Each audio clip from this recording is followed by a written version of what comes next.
Те за какво мислиш, не ме пуснаха с нощи на митинга, защото да говоря. Аз се изтупах там, за да говоря. Бях се нахъсвал страхотно. Защото първата ми работа, която исках да кажа, е, че много страхотно е, че всички хора са тук. Обаче и че тези зад мене обаче не са същите, както бяха преди 6 години. Ако обърнете внимание, малко са по-дебели, по-мазни, по-добре облечени. Мен ме омръзна да сме негрите на Европа. Хора воюват, избиват се в Босна, Сърбия и не знам какво. И не са негрите на Европа. Напротив, даже са едни такива като глезените деца на Европа.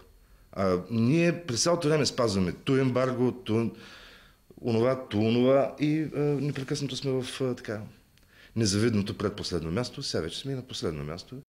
Мисля, че, не знам, мисля, че ако съм достатъчно наясно, ако съм достатъчно силен и ако достатъчно вярвам, това няма да бъде проблем. Може би звучи малко глупаво, но мисля, че един артист така трябва да се занимава с това да просто да прави нещата и да ги показва, да не говори за всичко останало. Не, то все от някъде трябва да се започне. Всъщност ние с теб може да започнем даже от това, че ние бяхме първите хора, които играха в България баскетбол без топка. Ако си спомняш, в гимназията. До някъде виждам целият този фарс на политически страсти. Не искам да се махам. Обичам си реката, мръсна, не мръсна, ще изчистим един ден. Така ми се ще да виждам нещата. Не знам.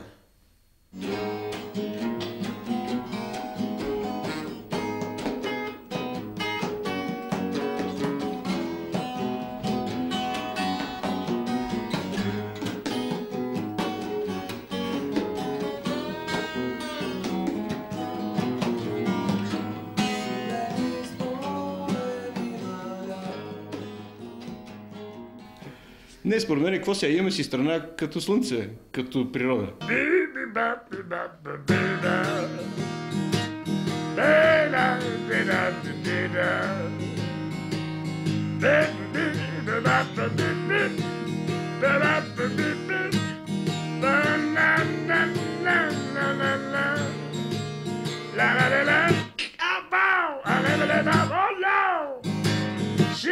So maybe got to it in my bone and then love me down. Oh no, it's home.